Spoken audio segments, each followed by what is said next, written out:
Buenas noches. Me agrada encontrarme con todos vosotros. Quisiera comenzar con una oración para pedir a nuestro Dios y Salvador que esté con nosotros. Padre Celestial, venimos a ti esta noche con energía, pero a la vez humildemente. Pedimos tu presencia con nosotros por medio de tu Espíritu Santo.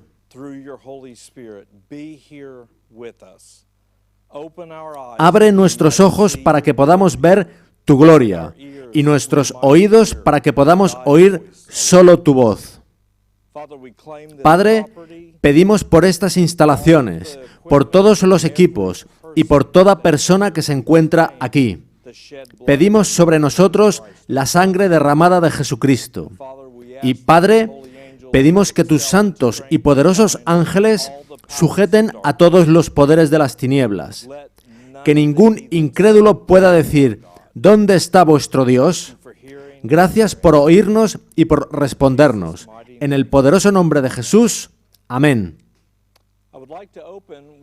Me gustaría comenzar con un texto de las Escrituras que se encuentra en Isaías 45, versículos 18 y 19.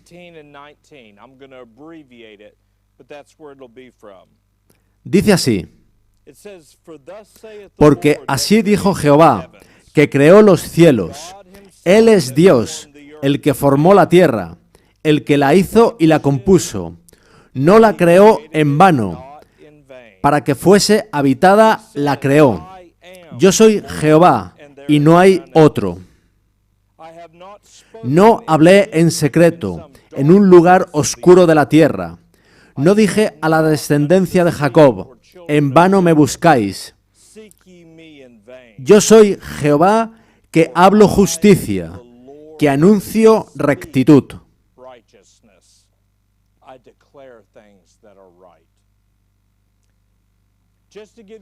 A modo de breve presentación, os cuento que durante 25 años fui profesor de artes marciales, así como de otras formas de misticismo oriental, tales como medicina tradicional china, Qigong, Tai Chi, etc. Cuando el Señor me liberó de la esclavitud en la que me tenía el enemigo, hizo una serie de milagros en mi vida. Él restauró mi matrimonio y reunificó a mi familia. Hizo mucho más de lo que nunca podríamos haber imaginado. Dios me sacó de ese mundo en el que yo estaba. Yo era un cristiano adventista del séptimo día e iba a la iglesia todas las semanas. Pero durante 6 días de la semana yo iba a una iglesia diferente, a un escenario diferente y enseñaba allí. Y recuerdo que, después de haber dado mi primer testimonio sobre los peligros del misticismo oriental, le pedí al Señor que yo no quería pasar el resto de mi vida hablando de todo eso. Yo estaba muy feliz de haber sido liberado de todas esas influencias espirituales que habían estado obrando en mi vida. Yo no quería hablar más de ello. Yo le dije a Dios, Señor, he dado el testimonio, hemos hecho un vídeo, que lo vean, pero no quiero hablar más sobre eso. Sin embargo, Dios tenía otros planes. Alabado sea. Durante los 2 años siguientes, empezaron a contactar con nosotros cristianos de todas las denominaciones. Muchos, alrededor de una tercera parte, habían tenido algún contacto con el misticismo oriental o las artes marciales. Pero no era ese el caso del resto, unos 2/3, los cuales, sin embargo, me decían, si Dios hizo eso en tu vida, ¿puede liberarme a mí?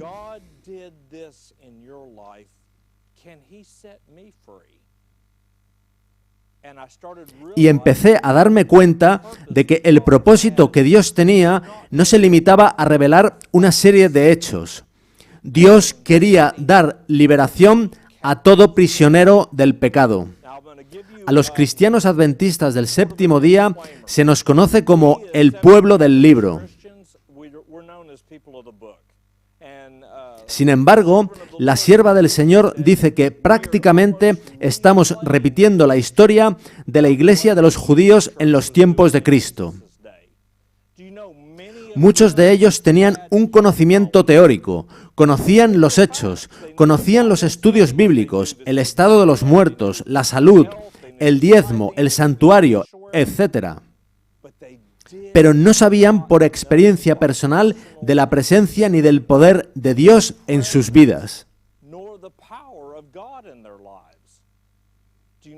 ¿Sabéis que lo mismo le sucede actualmente a muchos cristianos? Se usa el lenguaje de la iglesia emergente. Necesitamos encontrar un nuevo camino para evangelizar. Estamos perdiendo miembros y es algo que sucede también en otras denominaciones. De modo que se está trayendo música rock cristiana y todo tipo de nuevas formas de predicar el evangelio porque se han convencido de la mentira de que eso llenará las iglesias.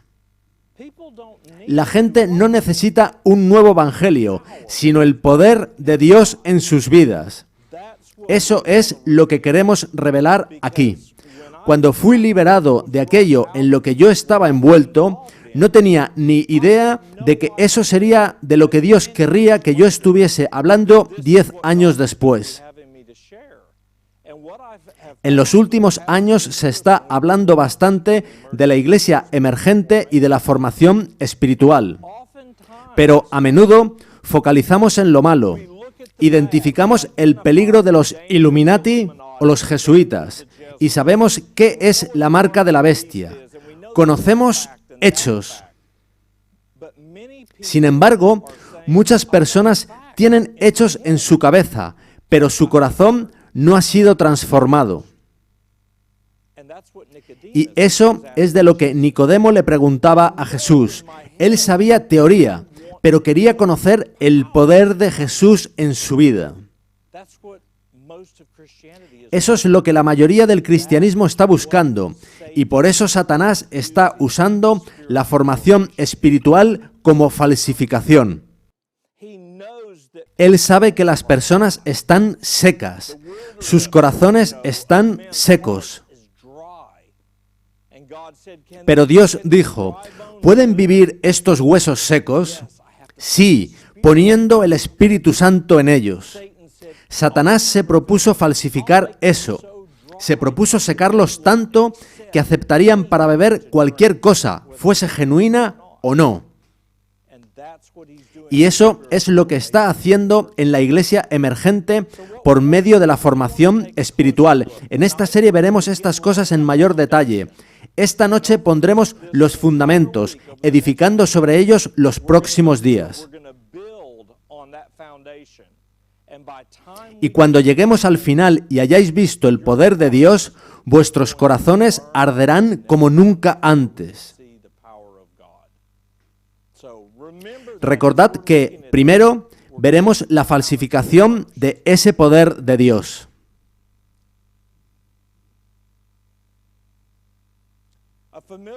Veamos un texto familiar de las Escrituras, Apocalipsis 12. Voy a parafrasearlo tomando fragmentos de distintos versículos, por lo que os animo a leerlo en casa.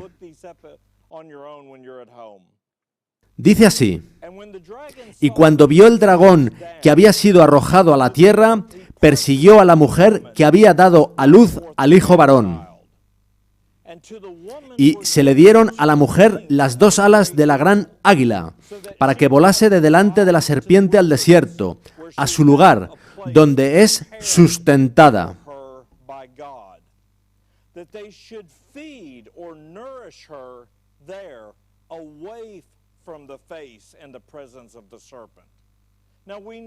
Identificamos esta promesa ya en Génesis 3:15, donde Dios promete a Adán y Eva que su simiente heriría la cabeza de la serpiente. Tiempo después, Dios prometería a Abraham que todas las naciones de la tierra serían benditas en su descendiente. Recalcamos que es en su descendiente y no por su descendiente.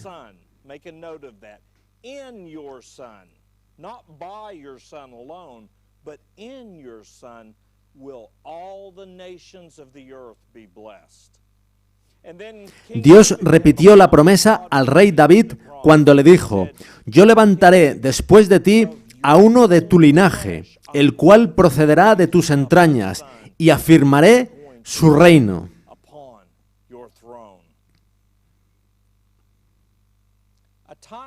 Creciendo como cristiano adventista del séptimo día, puedo recordar a mi madre leyéndome esos pequeños libros rojos.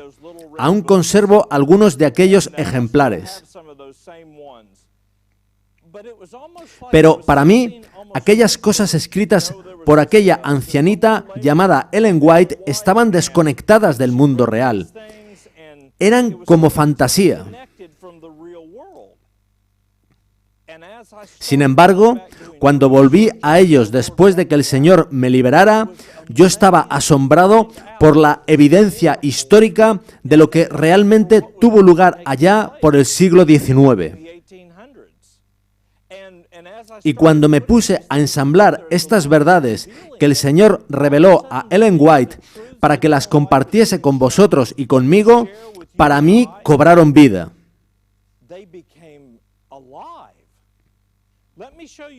Permitidme mostraros algunos de esos acontecimientos del siglo XIX. Los comienzos de esta nación. Cristianos protestantes huyendo a América. Comenzó el gran despertar en los Estados Unidos, con un renovado estudio y comprensión de las profecías bíblicas, especialmente de Daniel y Apocalipsis. Una cosa que fue clave fue el comienzo de un tremendo movimiento de la temperancia en los Estados Unidos.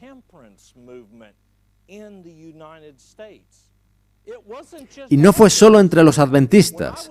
Al investigar para preparar esta serie, vi que por todas partes había gente tomando conciencia sobre la necesidad de cambiar el estilo de comer. Y pensé en lo coincidente que era que Dios estuviese haciendo lo mismo en las distintas denominaciones a la vez que estaba revelando la verdad y la proximidad del retorno de Cristo. Cuando Dios estaba proclamando el mensaje de 1888 de justicia por la fe, Él ya había estado preparando el mundo para hacer cambiar los hábitos de alimentación y de vida. Se estaba revelando la ley de Dios como inmutable y eterna, a la vez que en 1888 la ley dominical del senador Blair se estaba presentando ante el Congreso. Y ese fue el mismo año del mensaje de justicia por la fe. Apocalipsis 12 nos dice también que el gran dragón, la serpiente antigua, que se llama Diablo y Satanás, arrojó de su boca tras la mujer agua como un río, para que fuese arrastrada por el río. El agua es símbolo de espíritu y de palabras. Recordad cuando Jesús dijo: las palabras que yo os he hablado son espíritu y son vida. En Juan 7, del 37 al 39, Jesús habló del agua diciendo: si alguno tiene sed, venga a mí y beba. De su interior correrán ríos de agua viva. Esto dijo del Espíritu que habían de recibir los que creyesen en Él. De modo que el agua es símbolo no solo de naciones y pueblos, como dice Apocalipsis 17.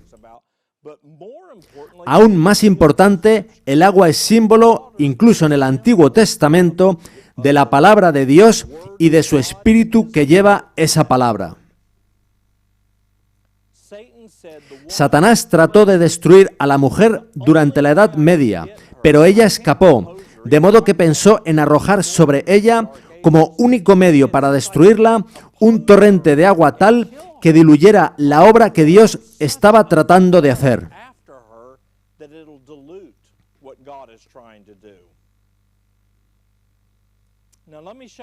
Permitidme contaros otras cosas que sucedieron en el siglo XIX. En 1808 aparece el humanismo, por el que Friedrich Niethammer expone el pensamiento crítico y el racionalismo sobre el dogma y la superstición.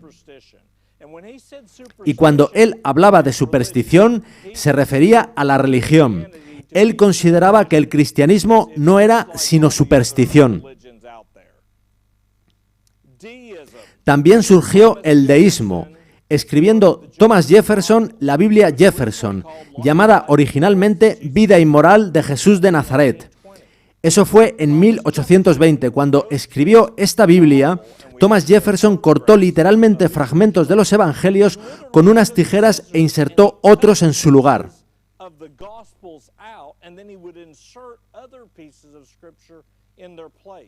Eliminó el alumbramiento de la Virgen y prácticamente todos los milagros de Jesús. Lo que Thomas Jefferson trataba de transmitir en su Biblia es que Jesús fue un buen hombre moralmente hablando, pero que no era verdaderamente Dios, que no era divino, que no nació por la milagrosa obra del Espíritu Santo. La alta crítica. Friedrich Schleiermacher comenzó la examinación escéptica de la precisión del texto bíblico. Fue quien acuñó la expresión alta crítica en 1822. Surgió también el trascendentalismo, liderado por Ralph Waldo Emerson. Mi hijo y mi hija están en el instituto y me cuentan cómo el enemigo utiliza aún hoy en día a estos mismos autores para influenciar el pensamiento de las nuevas generaciones.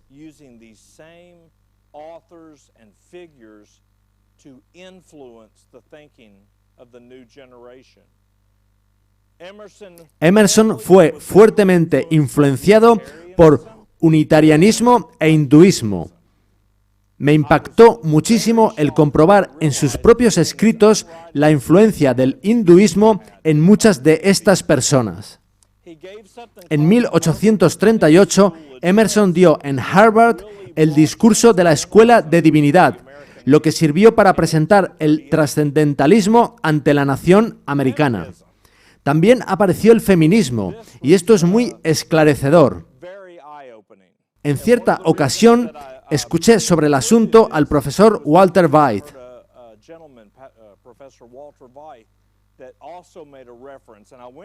Y cuando me puse a investigar, vi que el feminismo fue promovido fuertemente por una mujer llamada Elizabeth Cady Stanton.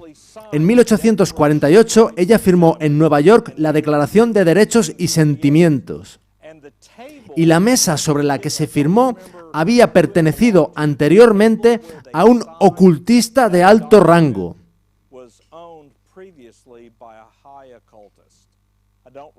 Disculpadme que ahora mismo no recuerde su nombre, pero lo que es cierto es que se utilizó esa mesa intencionadamente.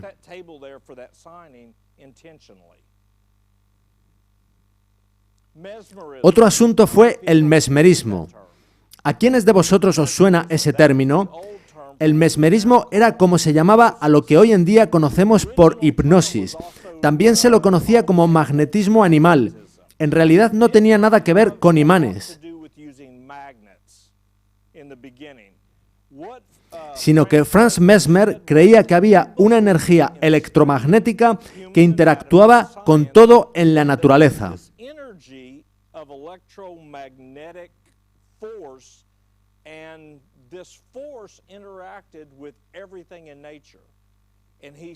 Él pensaba que si esa energía estaba en toda la naturaleza, también estaría dentro de nosotros, de modo que podríamos acceder a ella para sanar a otros. Así que cuando leéis a la hermana White previniéndonos acerca del magnetismo, ya sabéis que no se trata de gente poniéndose imanes en ciertas partes del cuerpo. También surgió el panteísmo, del que fue gran promotor Henry David Thoreau. ¿Cuántos habéis oído hablar de su libro Walden? Ese libro es un clásico. Actualmente es de lectura obligada en casi todas las universidades donde se imparten clases de literatura o lengua inglesa. Ese libro está plagado de hinduismo. Hasta los nombres que el autor utiliza para algunos lugares son nombres hindúes. Contiene declaraciones donde asevera que, de todos los pueblos que él había visto y de los que había leído, los hindúes tienen una comprensión del mundo y de lo que ellos llaman Dios que supera a cualquier otra religión.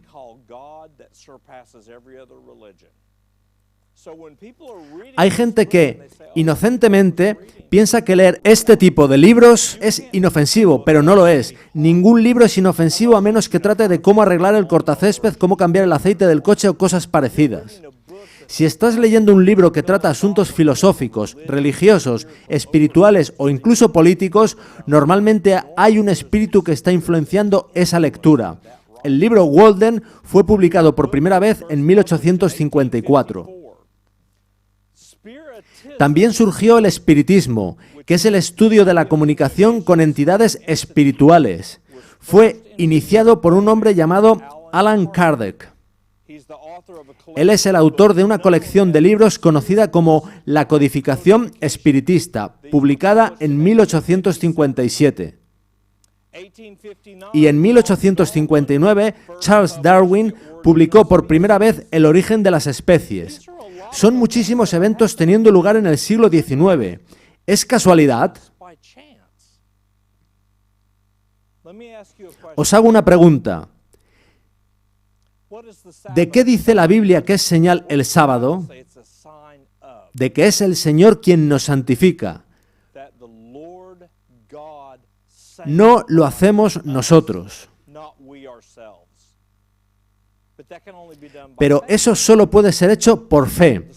El sábado es una señal de fe. Los días, los meses y los años son regidos por el movimiento de planetas y constelaciones.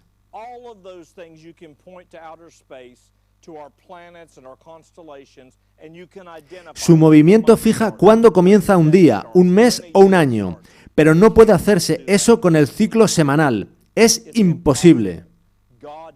Dios lo hizo de ese modo. La palabra de Dios es el único sitio donde podemos encontrar un registro del ciclo semanal. El sábado es una señal de fe. El darwinismo eliminó la creación en 7 días. Junto con todos esos otros movimientos que hemos visto, estaba tratando de socavar los fundamentos de nuestra fe, al mismo tiempo que Dios estaba proclamando su ley de justicia, así como el mensaje de justicia por la fe.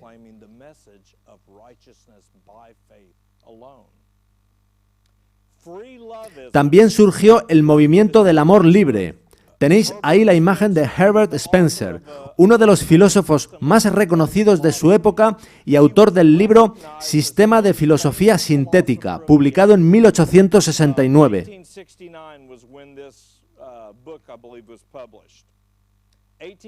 En 1881, Westcott y Hort presentaron la versión revisada, yo diría corrupta, del Nuevo Testamento. No tenemos tiempo de profundizar, pero sucedió en 1881. Todas estas cosas acontecían porque estaban tratando de minar nuestra sencilla fe viva en el así dice el Señor. Robert G. Ingersoll fue uno de los líderes del movimiento del libre pensamiento. Fue cofundador de una organización anticristiana llamada Liga Nacional Liberal, que acabó convirtiéndose en la Unión Secular Americana. Esta organización del libre pensamiento tenía influencia en prácticamente todos los políticos y autores de los Estados Unidos.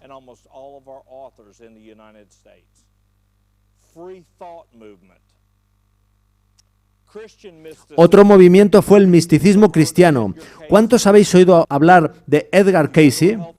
En tiendas naturistas todavía podréis encontrar productos de la Fundación Cayce. Edgar Cayce promovió una forma de espiritismo para sanación donde había comunicación con entidades espirituales bajo la apariencia de cristianismo. De modo que, para intentar sanar a las personas, él estaba mezclando espiritismo con cristianismo bíblico. Ahora, escuchad lo que la hermana White dice al respecto en El deseado de todas las gentes, página 258. Una vez que Satanás ha minado la fe en la Biblia, conduce a los hombres a otras fuentes en busca de luz y poder. Así se insinúa. Los que se apartan de la clara enseñanza de las Escrituras y del poder convincente del Espíritu Santo de Dios están invitando el dominio de los demonios. Las críticas y especulaciones acerca de las Escrituras han abierto la puerta al espiritismo y la teosofía. Si tenéis los escritos de Ellen White en CD-ROM o bien en Internet, buscad la palabra teosofía y mirad lo que ella dice al respecto. Formas modernas del antiguo paganismo, para que penetren aún en las iglesias que profesan pertenecer a nuestro Señor Jesucristo. Esto está entrando actualmente en nuestras iglesias, por toda Norteamérica y en toda denominación. ¡Toda denominación! Veamos ahora cómo nació el espiritismo en Norteamérica. ¿Cuántos habéis oído de las hermanas Fox? Mi madre me leía sobre ello, pero yo pensaba que se trataba de asuntos menores que tuvieron lugar en Nueva Inglaterra. No le presté mucha atención cuando era adolescente. Cuando más tarde me interesé por el asunto, me di cuenta de que había hombres de Dios de toda denominación que escribían y advertían al pueblo de Dios sobre el espiritismo. Leah Fox, la mayor de las tres hermanas, vivió entre 1814 y 1890. Un hombre llamado Elijah Bond inventó la Ouija. Los hermanos Parker compraron los derechos. Se puede ir a cualquier gran almacén y comprar una, y es brujería. No es un simple juego. Fue inventada en 1890, 2 años después del mensaje de justicia por la fe. En la parte derecha de la pantalla podéis ver a Elena Blavatsky.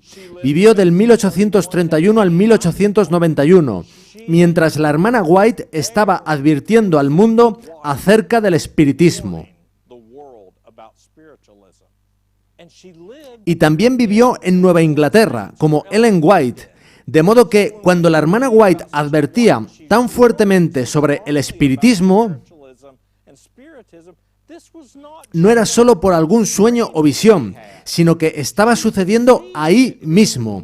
Estaba en los periódicos. Los políticos lo proclamaban como nueva luz.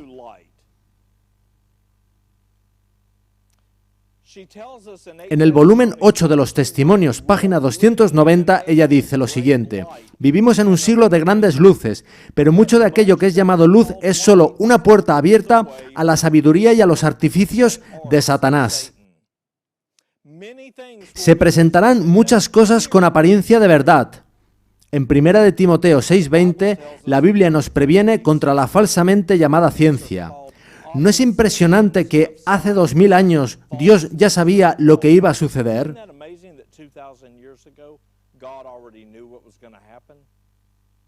Se presentarán muchas cosas con apariencia de verdad y, sin embargo, será necesario considerarlas cuidadosamente y con mucha oración, pues pueden ser engaños del enemigo. Ved esta portada de la revista Time que dice: la ciencia del yoga. Millones de americanos descubriendo este antiguo ejercicio. Te mostramos por qué te hace sentir tan bien.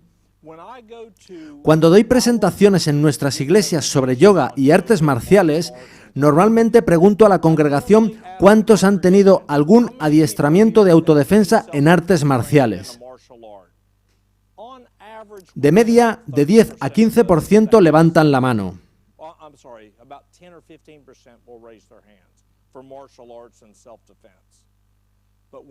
Pero cuando pregunto sobre yoga, o Qigong, o sanación, mediante energías o acupuntura, nos vamos al 35 o 40%.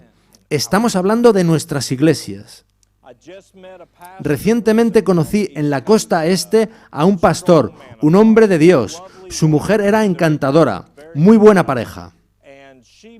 Tras haber visto mi serie Dragón Revelado, ella me preguntó por el yoga. Yo le dije que le prestaría un vídeo, no mío, que hablaba específicamente sobre el yoga. Este último sábado la vi y, tras haber visto el vídeo, ella me dijo algo que no me había dicho la primera vez. He practicado yoga cada semana desde el instituto hasta mis 48 años actuales. No tenía ni idea de dónde me metí.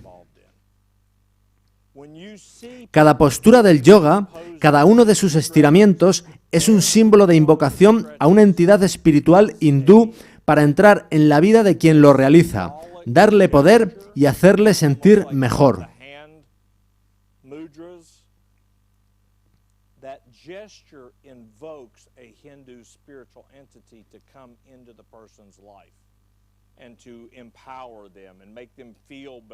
Y la gente dice, pero funciona. Que funcione no quiere decir que sea de Dios. La cita de Testimonios para la Iglesia, tomo 8, sigue diciendo, a menudo el camino del error parece paralelo al sendero de la verdad. Resulta difícil distinguirlo del camino que conduce a la santidad del cielo. Pero la mente alumbrada por el Espíritu Santo puede discernir que dicho sendero se aparta del buen camino.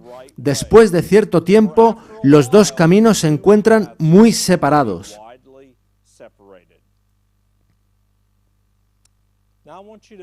Sé que estamos viendo muchísimas citas, pero a medida que avancemos en la serie, veréis las piezas encajar.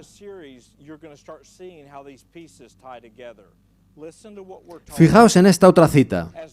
Como mano derecha del mensaje del tercer ángel, los métodos de Dios para tratar la enfermedad abrirán puertas para la entrada de la verdad presente. La verdad presente es el sábado, la justicia y vivir por fe en su palabra. Cambiando la alimentación, se abre la puerta para ver y comprender. Y, como dijo la hermana White, para ser capaz de aferrarse y apropiarse de la justicia de Cristo.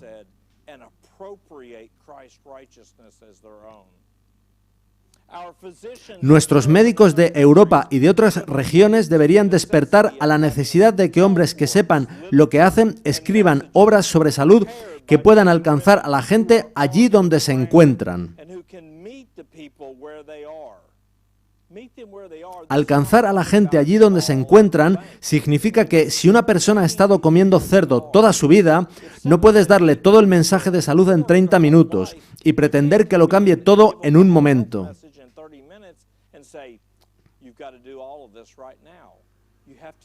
Hay que ir paso a paso, hay que familiarizarlos con todo eso y hay que dejarles en la misma libertad de la que tú gozaste para hacer esos cambios en tu vida. Ella concluye diciendo que puedan alcanzar a la gente allí donde se encuentran con las instrucciones más esenciales.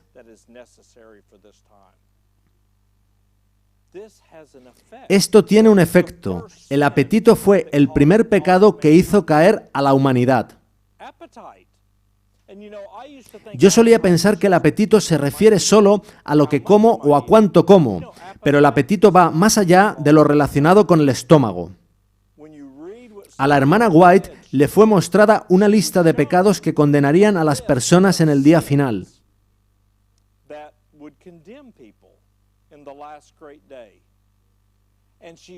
Y ella dice que, bajo la categoría de apetito e intemperancia, aparecen casi todas las otras transgresiones morales, adulterio, lujuria, fornicación, etc.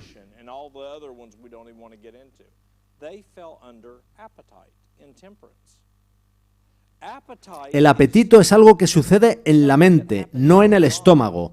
Uno sabe qué es lo correcto, pero hay una reacción química en el cerebro que afecta al cuerpo y a la que se hace muy difícil decir no.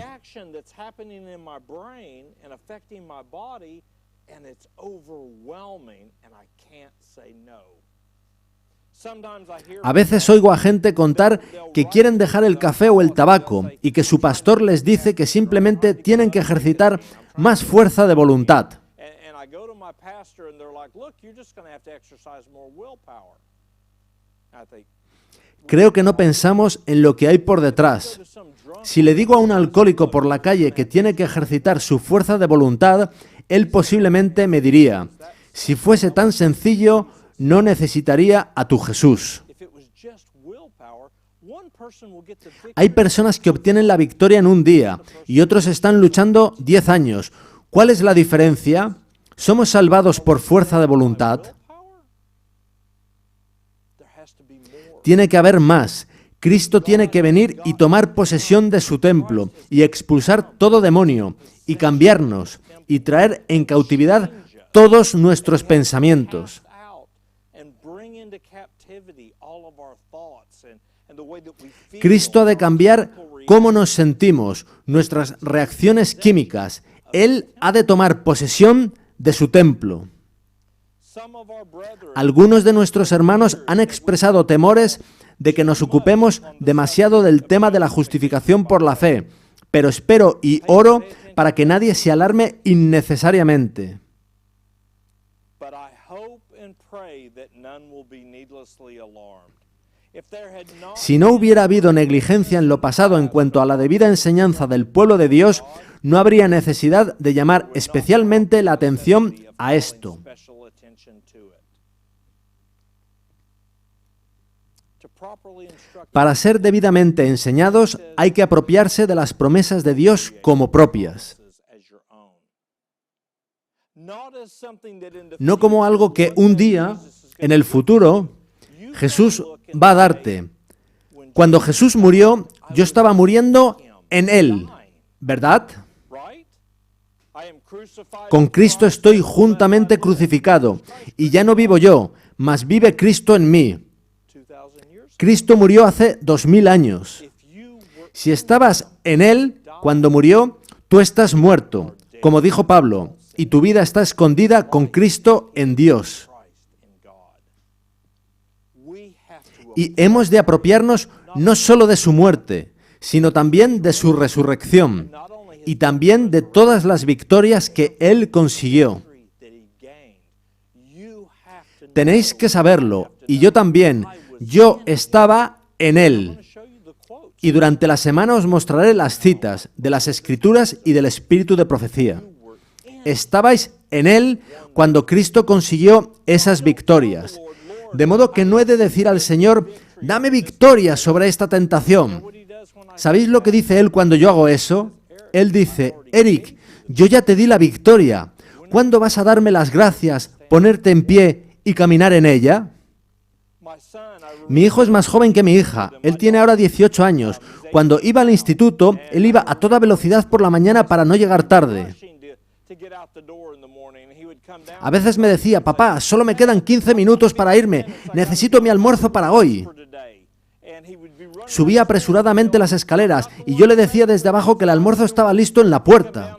Pero bajaba otra vez 2 minutos después tras haberse duchado y decía, papá, he de irme. No olvides que necesito el almuerzo. lunch. I say, Y yo le decía, está en la puerta, ya está listo. Pero volvía al poco tiempo para decir de nuevo, mi almuerzo, lo necesito. lunch, and I'm like, Yo tenía que repetirle que ya estaba preparado y que estaba en la puerta. Nosotros hacemos lo mismo con Dios. Señor, dame victoria. Y Dios nos dice, la victoria está en Cristo. give you Christ. Pídeme a Cristo. And Jesus, Y Jesús está diciendo, yo estoy llamando a la puerta. if you'll just Si me dejas entrar, yo traeré mi victoria a tu vida. victory into your life. That's what Eso es lo que Satanás no quiere que sepamos. the exceeding Las preciosas y grandísimas promesas que nos son dadas en las Sagradas Escrituras, whereby promesas de, según 2 de Pedro 1:4, ser participantes de la naturaleza divina, y retened por favor la palabra naturaleza en la mente o en un papel porque es importante, that's important. Whereby we are made se han perdido de vista en gran medida, tal como el enemigo de toda justicia quería que fuera. just as the enemy of all righteousness designed that they should be. Satanás está tratando de ocultarnos el poder que Dios nos ha dado. He has cast Él ha proyectado su propia sombra oscura entre nosotros y nuestro Dios para que no veamos el verdadero carácter de Dios. Pues el Señor se ha presentado a sí mismo como misericordioso y piadoso, tardo para la ira y grande en misericordia y verdad. Se sacrificó a sí mismo por nosotros.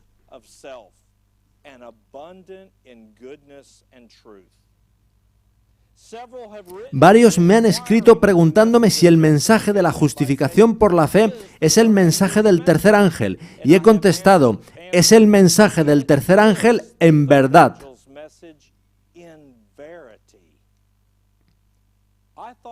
Yo pensaba que el mensaje del tercer ángel tenía que ver con salir de Babilonia. El Papa es el anticristo y no recibir la marca de la bestia. Pero esta última cita nos dice que hay más. Al final, cuando Roma esté influyendo sobre el mundo, y esto está sucediendo ya, y se declare una ley dominical, eso será justicia por obras y no justicia por la fe.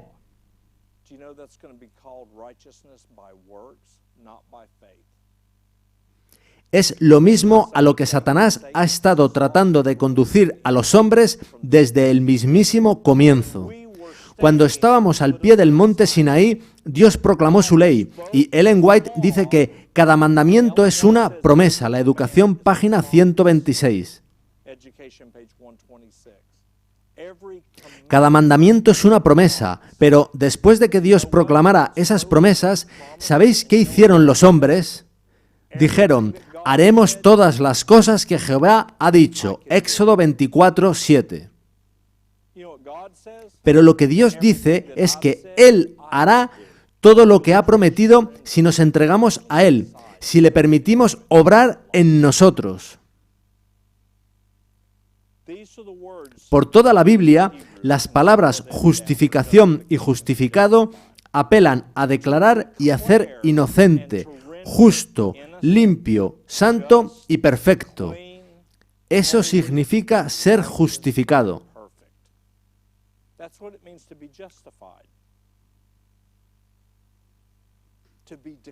¿Cómo hace Dios cualquier cosa? Él la declara. ¿Cómo hizo el universo? Con la palabra. ¿Cómo liberaba a Cristo a los cautivos?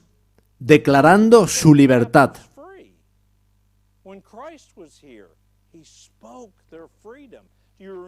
¿Recordáis al centurión romano?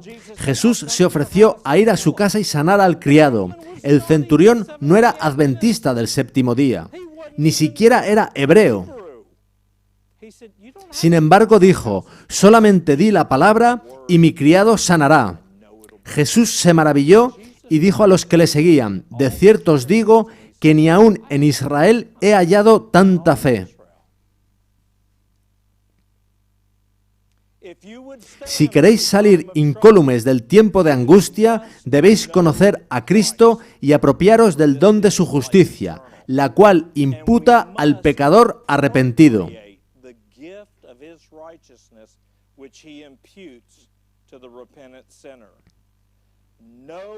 Ninguna gloria es para el hombre.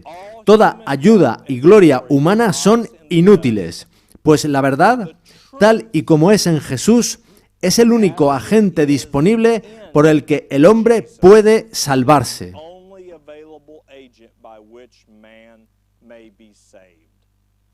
Recuerdo cuando yo estaba luchando para liberarme de la esclavitud en que me encontraba cuando practicaba artes marciales. Un día leí lo que Jesús decía en Juan 17:17. Santifícalos en tu verdad. Tu palabra es verdad. Y en Juan 8:32 Jesús dijo, y conoceréis la verdad, y la verdad os hará libres.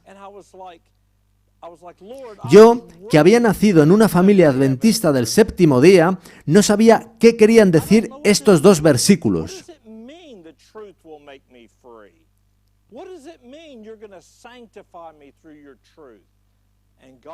Y Dios habló a mi corazón y me dijo, Eric, tú ni siquiera sabes lo que significa la palabra verdad.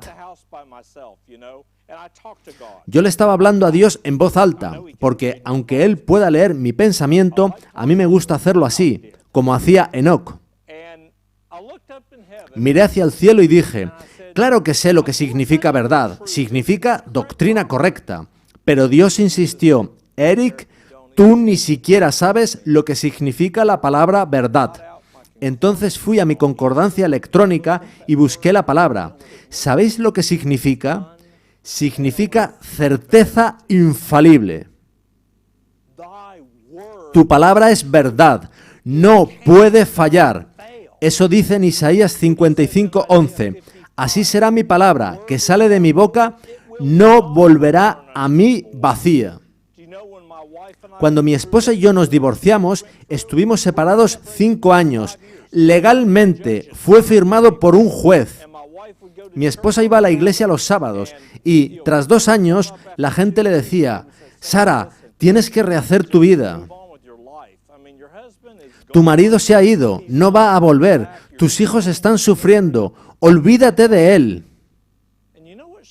¿Sabéis lo que ella respondía siempre? Ella decía, Dios me hizo una promesa, lo que Dios juntó no lo separe el hombre. Ellos le recordaban que el juez lo había firmado, pero ella insistía, no lo separe el hombre. ¿Qué voy a creer? ¿Lo que ha escrito ese juez o la palabra de Dios? Eso es lo que Dios quiere de nosotros. Cuando el médico le dice a alguien a quien quieres que tiene cáncer o diabetes o lo que sea sin posibilidad de curación, dile lo siguiente, el Señor dice que Él es el que perdona todos nuestros pecados y sana todas nuestras enfermedades. He de hacer una elección, ¿creo la palabra de Dios o creo la palabra de un mortal?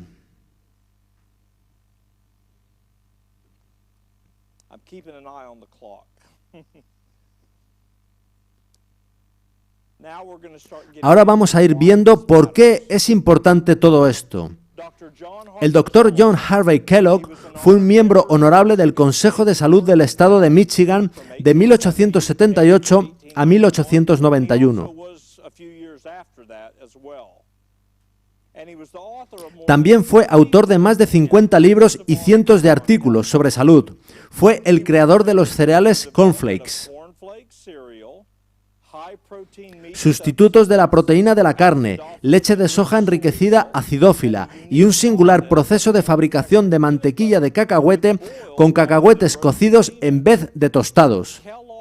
Kellogg realizó 22.000 operaciones quirúrgicas y trató exitosamente a más de 200.000 pacientes trabajando como doctor en el sanatorio de Battle Creek.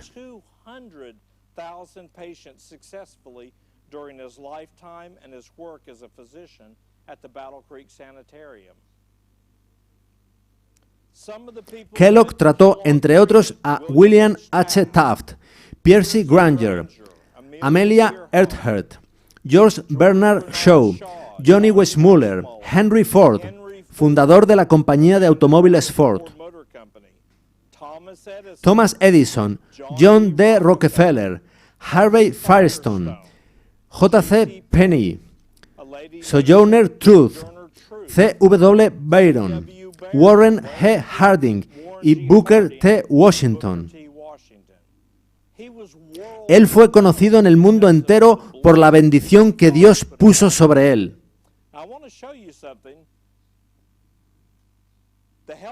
El mensaje de salud estaba siendo promovido intensamente en este país y Dios levantó un brillante doctor para abanderarlo.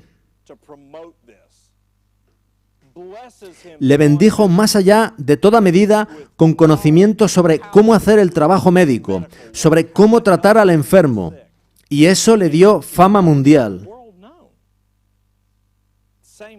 Al mismo tiempo, Dios estaba levantando a Jones y Waggoner con el mensaje de 1888 de justicia por la fe. ¿A quién pensáis que perseguiría Satanás con toda su maldad para destruirlo?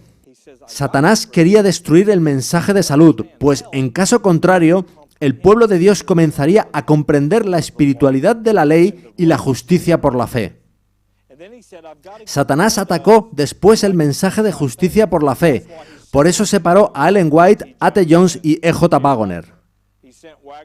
Waggoner fue enviado a Inglaterra, Jones permaneció en los Estados Unidos y, en contra de su opinión, Ellen White fue enviada a Australia. Satanás los estaba separando para que no pudieran trabajar juntos ni apoyarse entre sí. Él hace lo mismo actualmente, haciendo que distintos ministerios compitan unos contra otros. No compitamos unos contra otros para ver quién es el que trajo un mensaje. Fue Dios quien nos lo dio. Dediquémonos a ganar almas, no a dividirnos.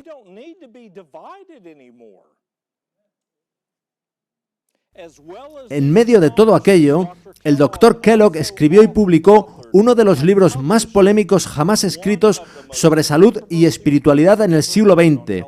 Se tituló El Templo Viviente. No entraré en mucho detalle, puesto que el pastor Bohr y Secrets Unsealed, así como otros, han hecho un gran trabajo habiendo hablado exhaustivamente sobre el asunto.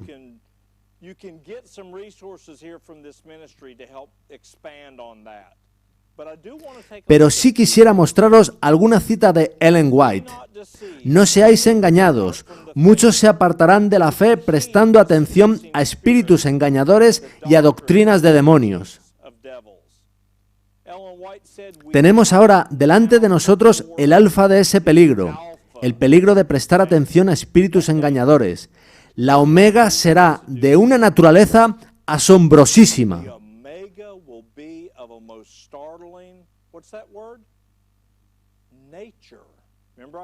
Recordad que os hablé de la palabra naturaleza. Es importante. La omega será de una naturaleza asombrosísima. Sigue diciendo. Muchos vienen a mí pidiéndome que les explique los puntos de vista presentados en Living Temple. Contesto, son inexplicables. Las opiniones expresadas no dan un verdadero conocimiento de Dios. No necesitamos del misticismo que hay en este libro. Los que albergan esas sofisterías pronto se encontrarán en una posición donde el enemigo puede hablar con ellos y apartarlos de Dios. Me ha sido mostrado que el autor de este libro está en un sendero falso. No sabe hacia dónde tienden sus pasos. Mensajes Selectos 1, página 202.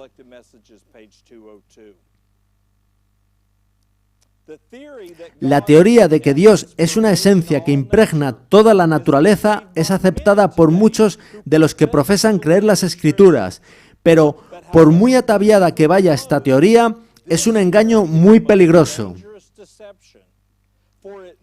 Da una falsa idea de Dios y deshonra su grandeza y majestad, y con seguridad tiende no solo a extraviar, sino a corromper a los hombres. Es decir, en vez de hacerse espirituales, se hacen carnales.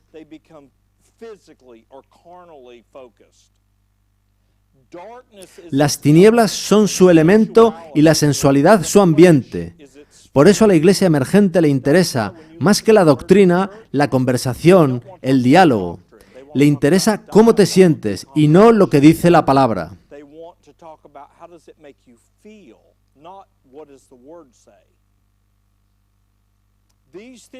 Estas teorías, llevadas hasta su conclusión lógica, desechan la necesidad de la expiación y hacen del hombre su propio salvador.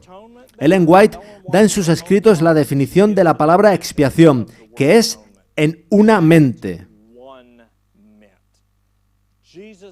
La última oración de Jesús antes del Calvario fue: para que todos sean uno, como tú, oh Padre, en mí, y yo en ti, que también ellos sean uno en nosotros. Eso es contra lo que atenta el panteísmo.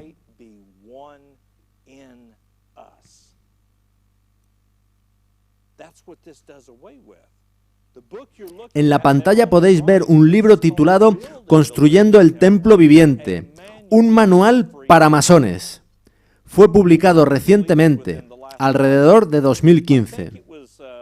2015, but I may be off. I know it was within the last 5 years. Isn't that amazing?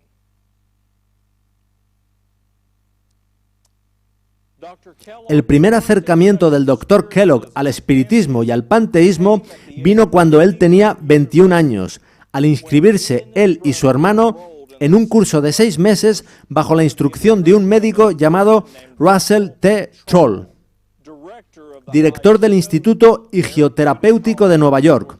El Dr. Troll enseñaba una doctrina conocida como la identidad del alma y el Dios que está en todas las cosas. Eso es panteísmo bajo un título diferente. Tras concluir este curso, Kellogg fue a la escuela médica del Hospital Bellevue, donde recibió su licenciatura en 1875. En 1876 fue nombrado director del Sanatorio Adventista de Battle Creek.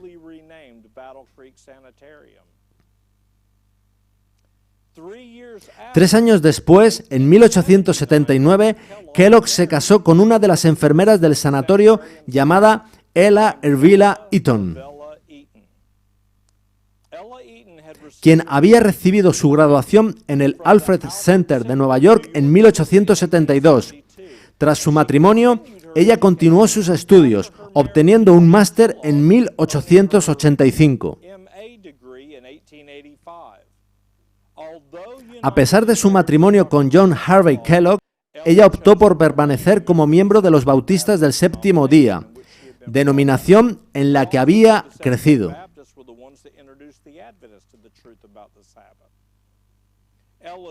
Se dice que la influencia espiritual más poderosa que recibió fue la del entonces presidente y pastor de la universidad, el doctor Abraham H. Lewis, a quien ella deseaba que su marido conociese.